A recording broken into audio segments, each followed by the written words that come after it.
joins us now from the 7th Avenue to find out what people expect from the upcoming elections. Nickolaus, where you are right now, crime has in fact become a situation of concern. We saw that shooting on New Year's Eve. We saw quite a number of people reporting that they've been hijacked.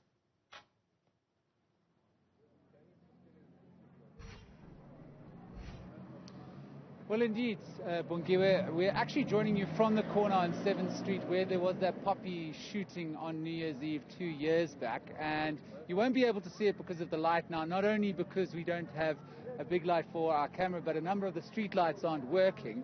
There's actually glass on the ground from what I can only imagine could have been a smash and grab a couple of days ago, could have been yesterday, who knows. But you are indeed correct. Melville is, to a certain extent, under siege at this point in time with a severe spike in crime and break-ins, home invasions currently being experienced in the neighborhood.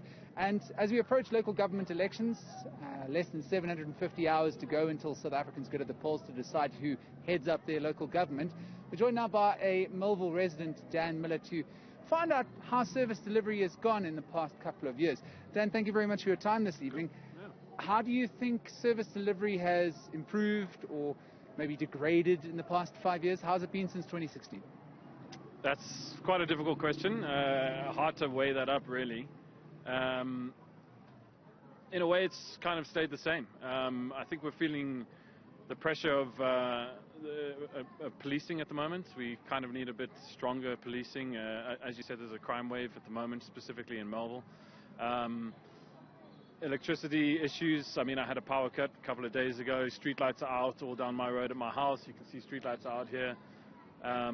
So I don't know if it was worse or better 5 years ago, but it's still not great. It needs to be improvements, definitely. So you've already said to me that you are going to be voting come the local government elections on the 1st of November. Yeah. What are you looking to change in your neighborhood? What are you going to be looking for in a ward councillor, in a mayor? I think in Melville specifically, we need a massive crackdown on crime. We've let it just run away with itself and just accepted it. You know, you'll go to a bar, have your phone on the table, and the waiters will come up and say, "Don't put your phone on the table, it's not going to work out." And we just accepted that. It's just become standard. We should be able to have our phones on the table, you know. So we really need to crack down on crime. I think that's a huge thing.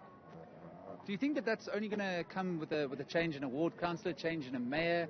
Do you think that there needs to be more sort of proactive citizenry from the residents of Melville and indeed the local government as well, maybe? I think when there is a change in government like that, and a change you know, in the local government, municipal governments, as well as you know, some national changes, it does spark kind of, you know, people take action because they want to make a point and they want to be, you know, noticed for doing something. So potentially it could help. It could bring a good change. I hope so. And last but not least, if you had a message to your prospective ward councillor and indeed the mayoral candidates in Johannesburg, what would that be? One sentence. Please sort out corruption. Please. Nice, short, to the point, candid. There you go. Bongiwe, I join you live from 7th Avenue in Melville. Crime and indeed the provision of basic services like street lights, a big concern for residents amid a crime wave that's currently unfolding in one of the oldest suburbs in Johannesburg. Bongiwe.